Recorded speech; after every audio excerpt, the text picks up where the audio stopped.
Hello, everybody. This is Jess from 3D Learning Experts, and you're listening to the LD Experts Podcast, the show for busy parents who want to help their kids with learning disabilities, or as I like to say, learning differences, go from surviving to thriving.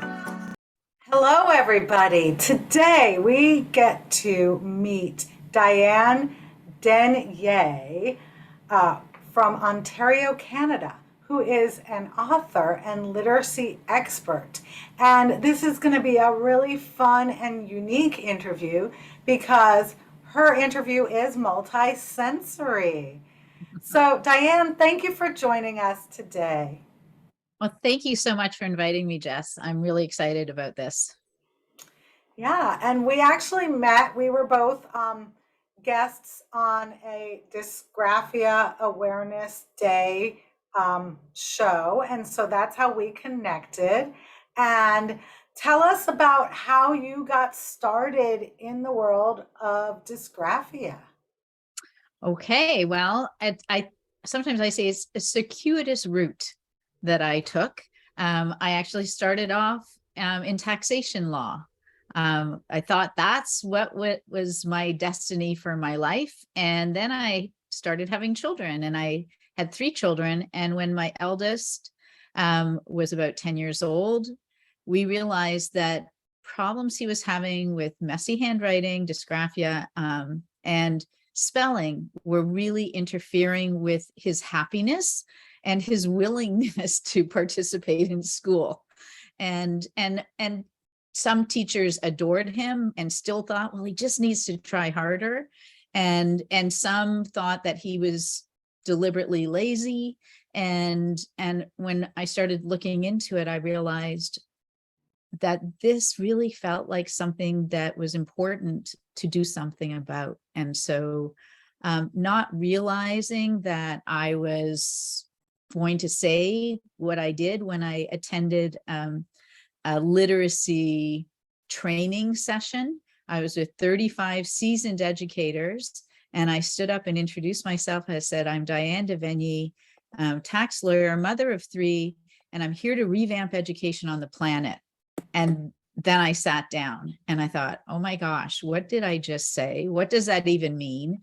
In 1999, who was talking about the planet?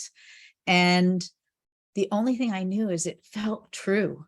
And it just felt like this is what I'm supposed to do. And I trained in different modalities, did pilot projects in Toronto schools because I wanted to figure out how to make it easy for teachers to give a solid foundation to everybody.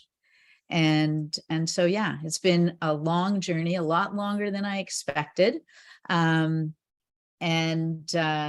To get to the point where I am, but I'm really excited because I think the intersection of technology and the fact that we can communicate and people can tune in on what we're doing is helping. And I think lockdowns got people to think differently about how education can happen. And so I've turned my in-person programs into online programs now. And so all kinds of things that I've done along the way have led me to what I feel like is this perfect moment. And the other thing I did was, once I'd spent several years in the field, I had a person who ultimately became our premier of our province, which is similar to the state governor in the US, who was really passionate about education as well. And she suggested that I think about going back to school to get a degree in education.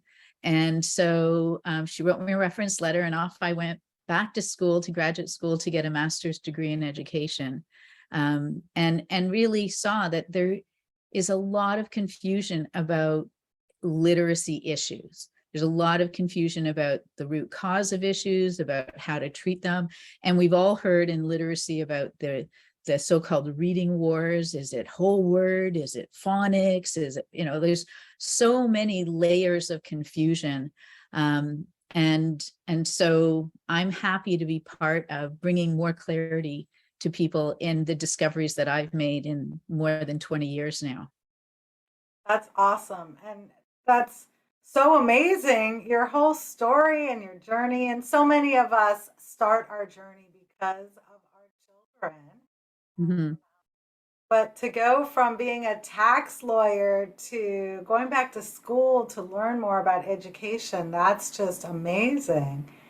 So, tell us a bit. You told me when we spoke before that you went through the Ron Davis program. Yes. Tell us about that journey. Well, when I was looking into solutions for my son, a friend directed me to Ron Davis, and he had written the book, The Gift of Dyslexia, which I found really interesting. And so when I thought, well, not only did I want to know how to best support my eldest son and see what gaps he had, because we had him privately tested, a full edu-psychological assessment, and they put his IQ above the 99th percentile, called him dangerously gifted, and said there were some things they couldn't quantify, but the one area that he was not way off the charts was what they called sequencing, his ability to look at a series of images and know the sequence of the story. They said it's not that he made any mistakes, but he wasn't as fast as he was in everything else. And so I found that really interesting. And that kind of explained, sequencing affects your ability to spell and know the order of letters in a word. But also not being able to form the words neatly was another issue that Ron Davis really covered very well in their holistic approach to really what they call mastering the letters. And so I showed up at this training thinking I was just there to learn something to help my children. And I declared, here I am to revamp education. And while I was in that first week of training, there were many weeks, but that first week, I said to Ron, I really want to do something about public education in particular, because children in private schools have opportunities that public schools don't have. And he said, well, he felt that he had taken what he had provided as far as he was supposed to do, and that it was up to us to take it wherever else it was going to go. And I also learned about a really impressive study that they did in California in the 90s, and it was published in the Reading Journal in, I think, 2001. The 6-year study where they followed children from grades 1 through 3, and they took them through the alphabet mastery and sight word mastery system. And by the end of 3 years, not one child was referred to a special education class, not one was diagnosed with ADD, and 2 to 8 times the national average were being referred to gifted programs. And I thought, wow, that's really impressive. And I was all excited that they've got something that's going to really change education. The one thing that was a challenge, though, for the way they were doing it, however, was that they had a lot of parent volunteers, and so that one adult could work with 6 children at a time, which, as we know, cannot happen in a traditional classroom. That ratio is just not available. And so I said to Ron, I'm going to find a way to make this work. I'm going to figure it out. And so when I finished my training, which was this phenomenal one-to-one training where you learn how to, and I'll just hold one up, but I'll show you a whole alphabet soon, but you learn how to make letters out of clay. You roll ropes out of clay, and then you form them into letters, and you play with them in a variety of ways. And the system I was trained in was a lot of discovery of the student. And I thought, well, that's where there's a lot of time that could be shortened if we had another system. And so while I was doing the projects in the Toronto schools, I developed a completely new approach to achieving the same result in a much more efficient way. And so I was very excited about that. And then I was focusing a lot on dysgraphia because I realized there weren't a lot of solutions out there. No. And I had set it up so that I would have a 2-day workshop, and someone would come on Saturday morning. We'd do their assessment. They would see the level of dysgraphia that they had, and they'd work, do 5 hours of training that day, come back the next day, and by the time they would leave, they'd have completely different ability to print. And people were sometimes shocked.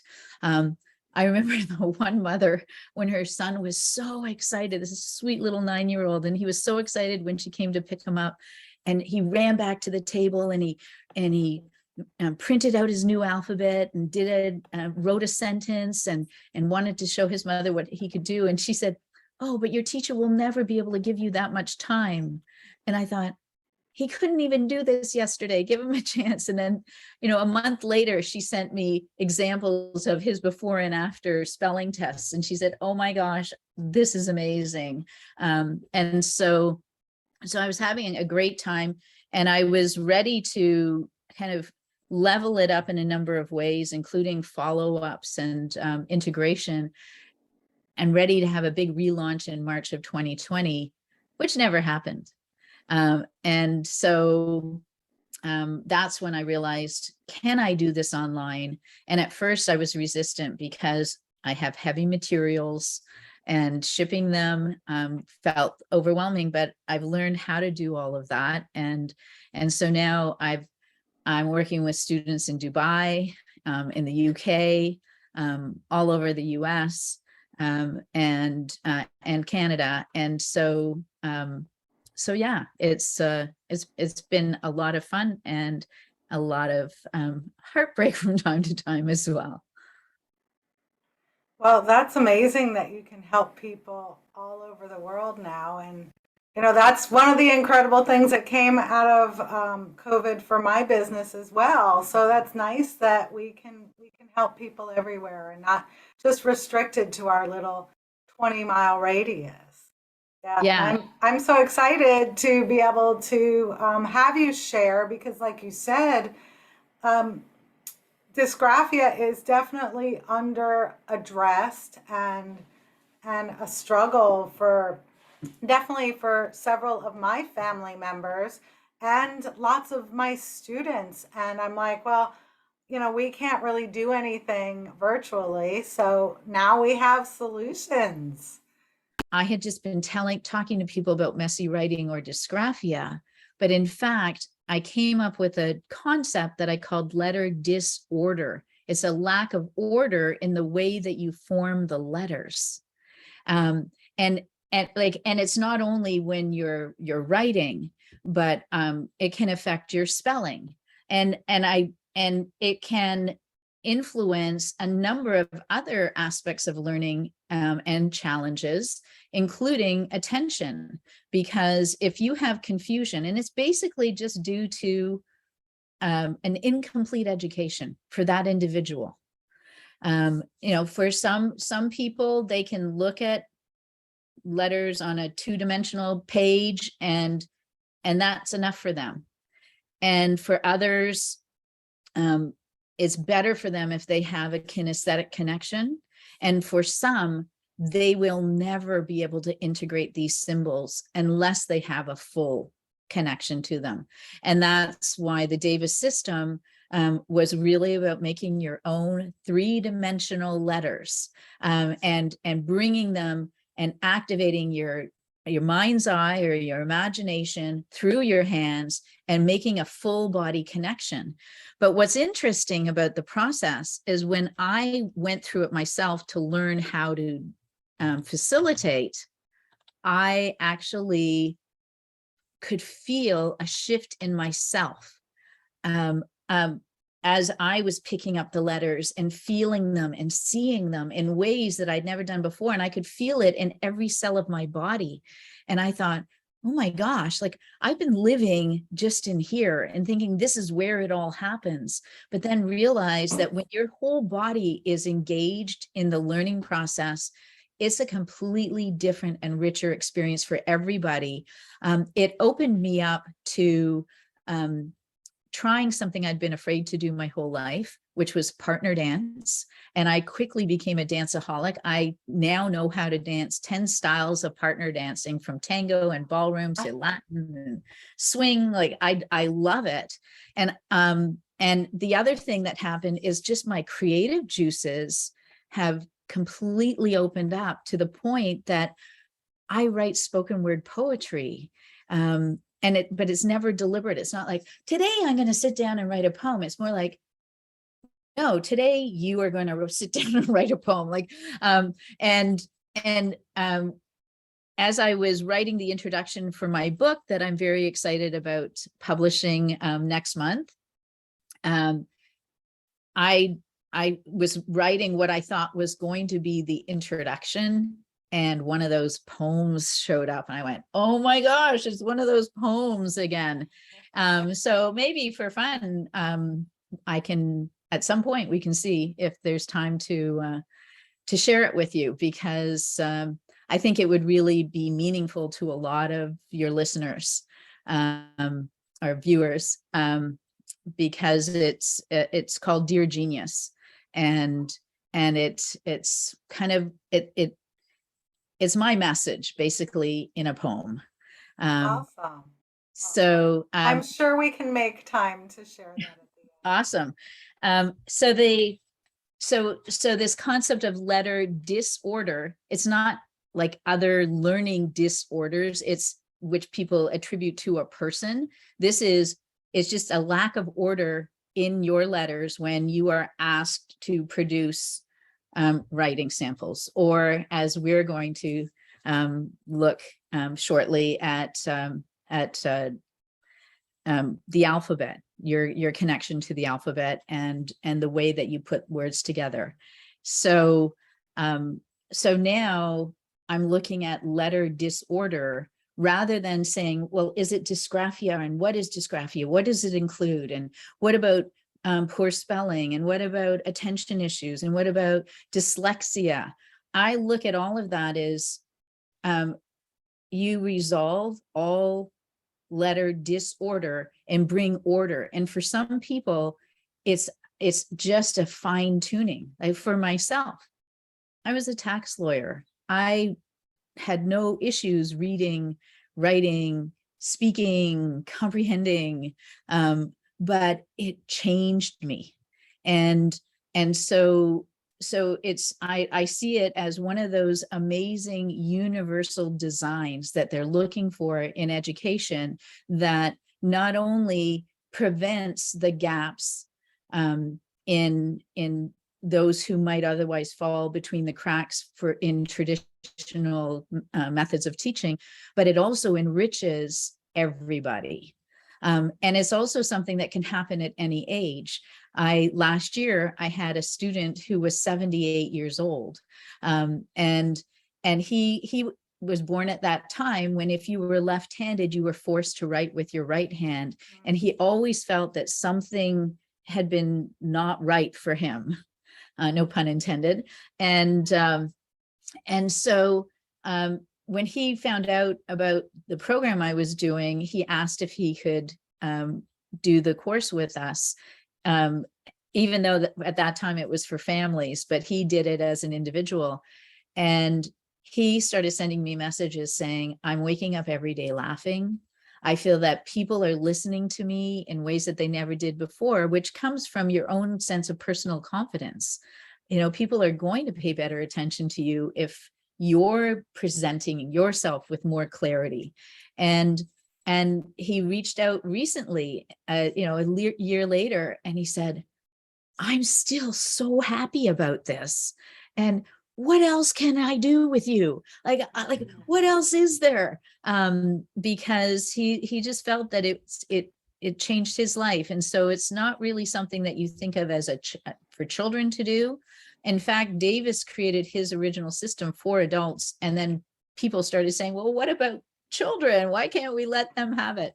So yeah, so it's really looking at what happens when you bring these symbols into your entire being, and it changes different people in different ways. I've had students say, suddenly I have no trouble finding the right word when I'm speaking. And for others, it's, I can now write coherently when I could never turn my thoughts into written language before. And for others, like that little 9-year-old boy, it was acing spelling tests. And so, but there's something, and I can't really explain exactly why it happens, because that's how mysterious life and humans are. But I just know that something really amazing does happen when people just bring this into their experience. That's so awesome. It's interesting that you can't really explain it, but you know how to facilitate it. Yes, well, I think there are a lot of things that they try to explain. I mean, I know I started my master's program in 2005, and at that time, neuroplasticity, the concept of neuroplasticity, epigenetics, like the ability of genes to to present in different ways, that was all in its infancy. But at the time, I just felt that is what we need to understand, that what we want for ourselves is available, and the way that we think that learning happens is not necessarily the way it does. Like when my eldest son was born in 1987, I was given a book that was called The First 3 Years, and it was a psychologist of the last name Burton, I believe, or maybe that was his first name, but it basically said, your baby is born with all these brain cells, and then as soon as they're born, pretty much they start to die off, and you've got until they're 3 to get all of their learning in place. Otherwise, it's going to be too late. And it was just like, oh, no pressure. No, yeah. And it was like, what? And so fortunately, that's not true. Like they now know that adults are constantly redirecting their brain, and what you think about creates connections, and what you practice creates connections. And adults, even a 78-year-old man, can really work with his brain and expand the connections and create new connections. If we have connections of fear, shame, guilt, related to how we've been learning, that is going to interfere. But thanks to Carol Dweck's great mindset work, and growth mindset work, she has demonstrated that when somebody is open to learning, as long as they keep trying and get feedback on what works and doesn't work, it's not just, oh, I know I can do it. I know I can do it. I know I can do it. Or that I think I can, I think I can, I think I can. That's great. And then getting feedback on how you're doing and being open to it and using it to continually improve. And so we're always getting new information about how this complex human brain and system works. Even saying now that what's happening in your gut affects you, that there's a brain in your gut that can affect your emotions, your ability to learn. And so that's why I said now they recognize how important nutrition is. And they say there are some foods that are better for your brain. Blueberries apparently is a great brain food. And so we're always learning. But I think there are some things we'll never be able to really understand, because that's the nature of our complex beings. Well, you've explained that so well, and it's so true about, our gut is our second brain, It is important what we eat. And I think that has contributed to a lot of the learning challenges of kids Mm. from kids today versus kids 50 years ago is because of all the fast food that's being consumed. Right, and sugars and we don't know what the effect of pesticides, all kinds of things that are increasing in our environments, Yeah. and how the bodies and the brains are responding to that. Yeah, it's very interesting, um, and yeah, it can be a little disconcerting. Yes. Um, So, but I'd love to give you a little example of what an assessment looks like, and your um, sense of yourself is, with respect to your handwriting is that you know the letters, they're well formed, very legible. It's never been something for you, but you said you have family members that aren't having that same experience. But I'm looking forward to showing you how I can be really picky about details, and show you where things might change. And I know that because that was my own experience when I first printed out and filled out, these letters. My mother was born in that era of a lot of penmanship and beautiful handwriting. And so when I was young, I spent a lot of time copying what she did. Like I loved her handwriting. And so I spent a lot of time copying it.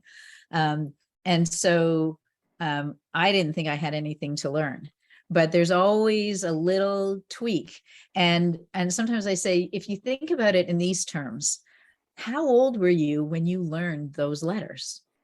Probably between 4 and 6 years old, maybe outside of that range for certain people, but basically you have a 4 to 6 year old alphabet when your brain was functioning at the level of a 4 to 6 year old, and which is great. And I say it's like a caterpillar.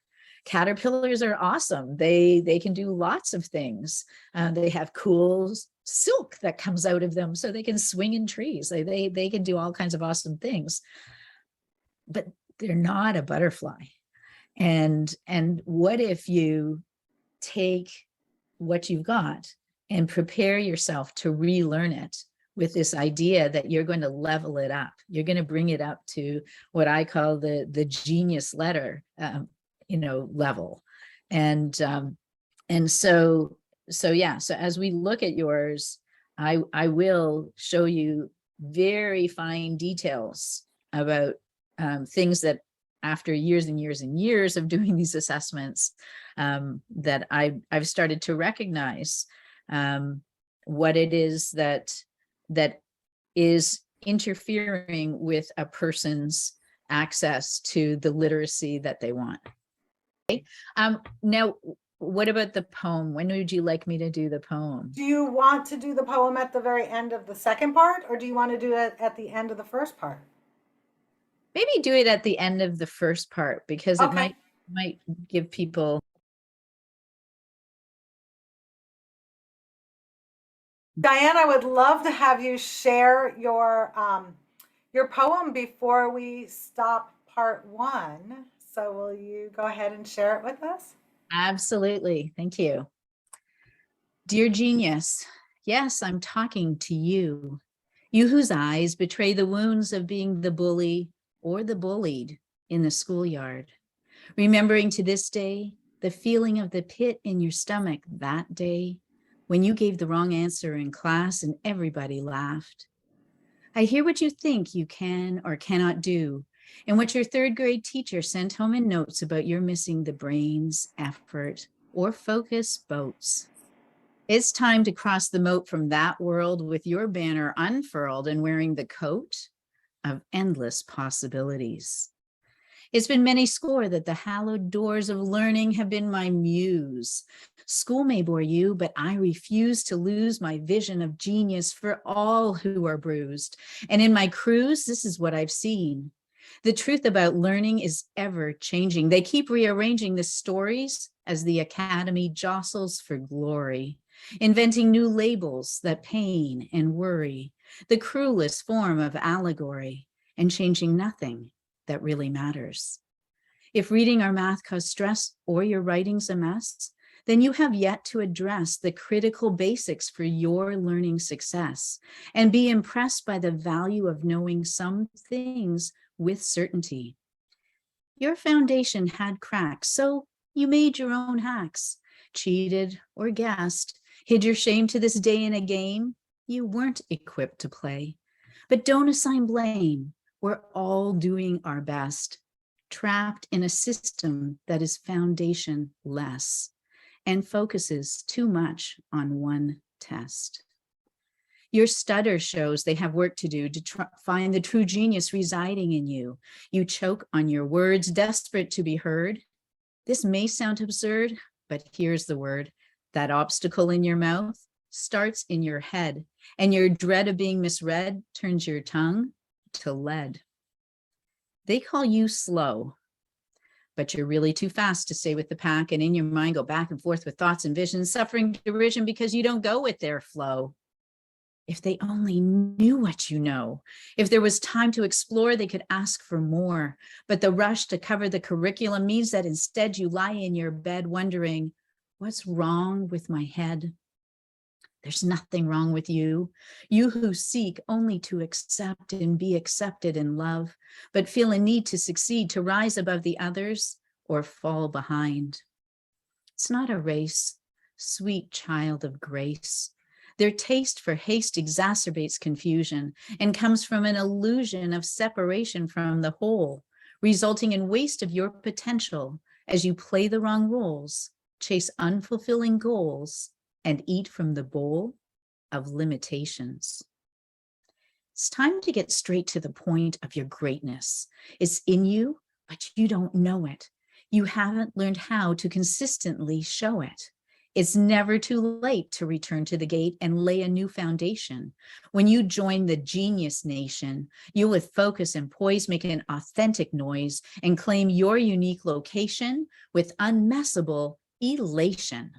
Stand up because you matter. Without you, the world would be flatter and destiny's pattern would be missing a part. You were born to make life your art. So start today to craft a new way. I've got your back. Trust me with your heart. Love your soul. Wow. That was incredible. That spoke to me. That spoke about so many of my students that I've worked with. That speaks about my family members. Thank you. That was beautiful. Oh my goodness. Wow. Well, thank you so much for this. And I look forward to us continuing our talk together in part 2. So we'll see you really soon. Thank you.